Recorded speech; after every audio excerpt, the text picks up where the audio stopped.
साथियों नमस्कार, मैं दिनेश कुमार सिंह। मेरे इस YouTube चैनल में आपका हार्दिक अभिनंदन और स्वागत है।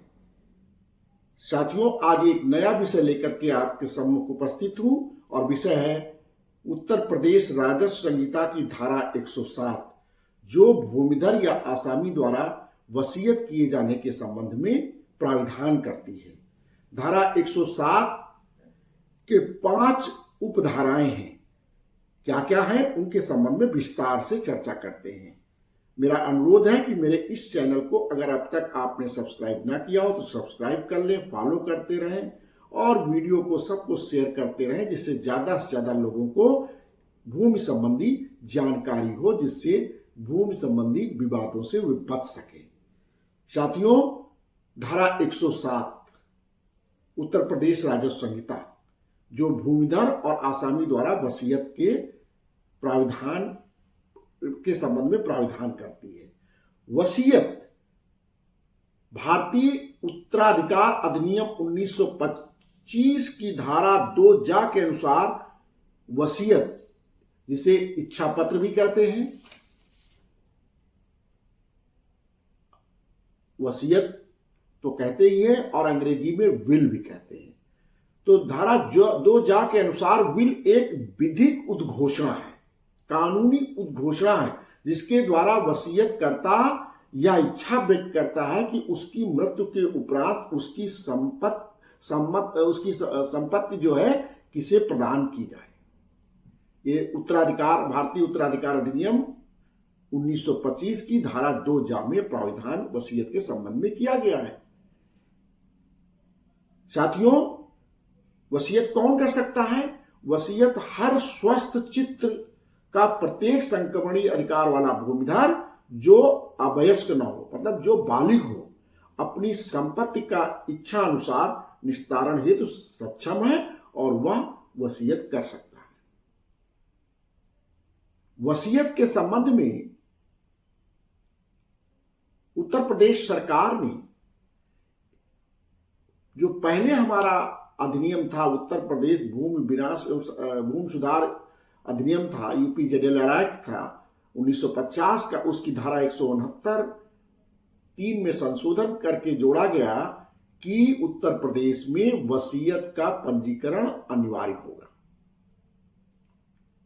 लेकिन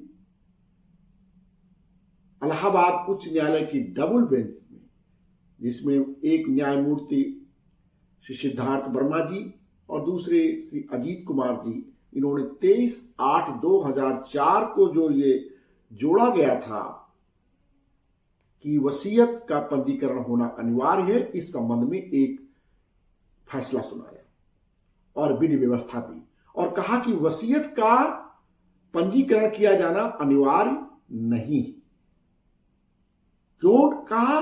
क्योंकि उन्होंने कहा कि पंजीकरण किया जाना यह समवर्ती विषय है, जिस पर राज्य सरकार भी कानून बना सकती है और केंद्र सरकार भी कानून बना सकती है।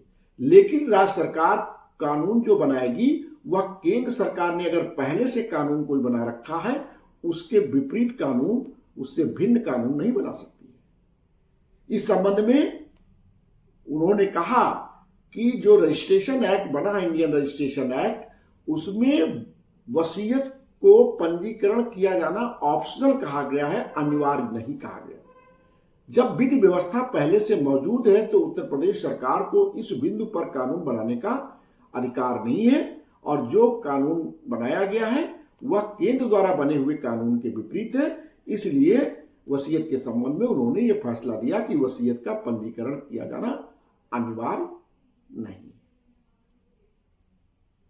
तो वसीयत के बारे में मैंने आपको डिटेल से स्पष्ट कर दिया।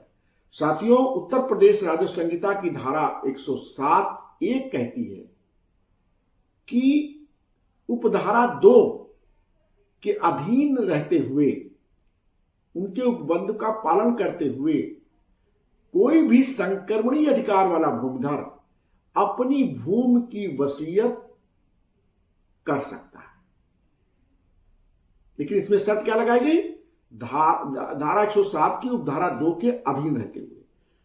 उपधारा 2 में क्या कहा गया कि अनुसूचित जाति या अनुसूचित जनजाति के मामले में धारा 98 और धारा 99 जो हैं, जो अंतरण के संबंध में उपबंध है, वह वसीयत के मामले में भी उपबंध लागू होंगे।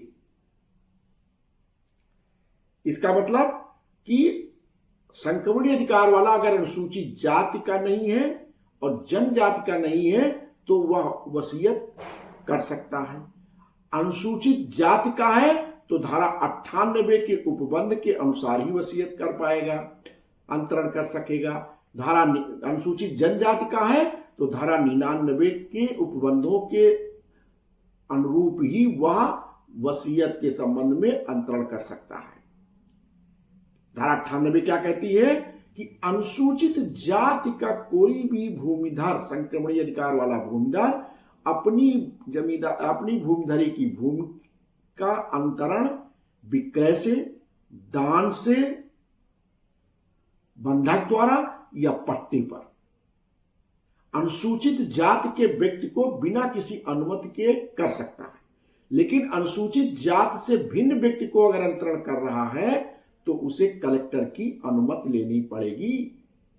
इस संबंध में मैंने डिटेल्ड वीडियो बनाया है जो इसी चैनल पर उपलब्ध है, जिसको मैं डिस्क्रिप्शन में इसका मैं लिंक दूंगा, उसे आप देख सकते हैं, पूरी जानकारी प्राप्त कर सकते हैं। इसका मतलब यह हुआ कि अनुसूचित जाति का अगर कोई संक्रमणीय अधिकार वाला भूमिधर है तो वह वसीयत अनुसूचित जाति के व्यक्ति को तो कर सकता है, इसके लिए किसी की अनुमति की जरूरत नहीं होगी। लेकिन अनुसूचित जाति से भिन्न व्यक्ति को अगर वसीयत कर रहा है तो उसे कलेक्टर की अनुमति लेनी पड़ेगी। जैसे विक्रय करने के लिए, दान देने के लिए, बंधक रखने के लिए और पट्टे के लिए अनुमति लेनी पड़ती है। तो यह बिल्कुल स्पष्ट प्रावधान हो गया। साथियों, इसी प्रकार अनुसूचित जाति के संबंध में वसीयत के मामले में कौन से उपबंध लागू होंगे? धारा 99 के प्रावधान लागू होंगे। अंतरण के जो धारा 99 के प्रावधान है उसमें क्या प्रावधान किया गया है?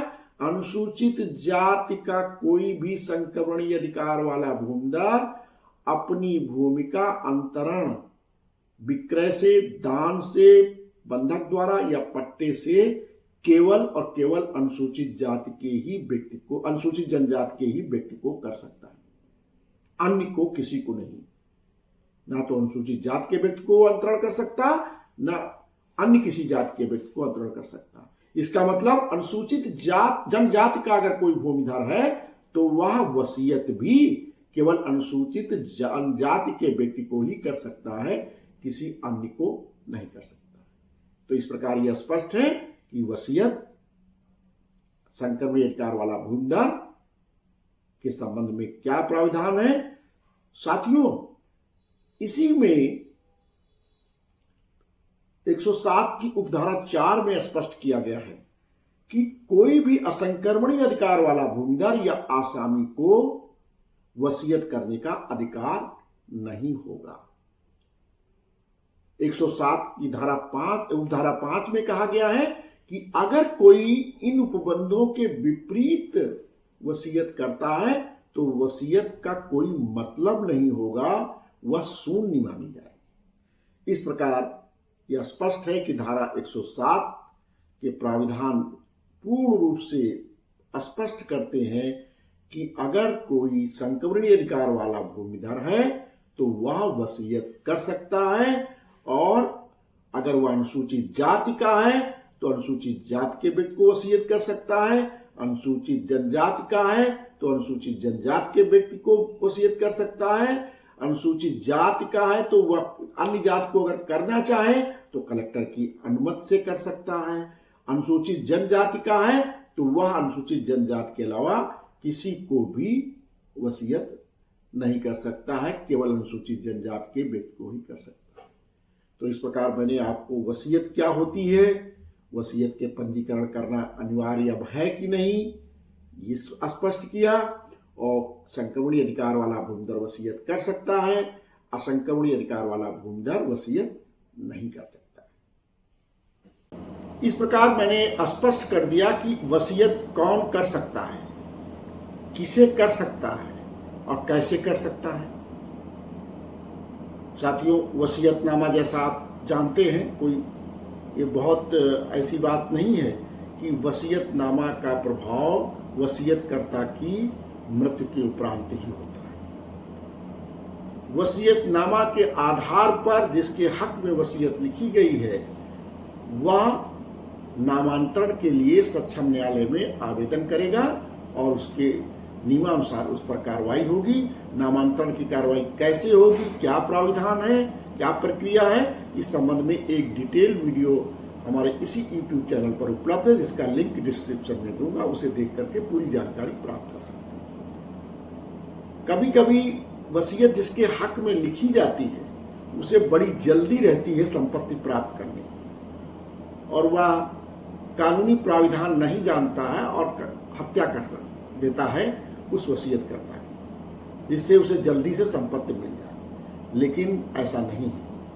अगर उसने वसीयतकर्ता की हत्या की है और उस पर इस आरोप है, सिद्ध हो गया, तो वह संपत्ति उसे नहीं मिलेगी वसीयत होने के बावजूद।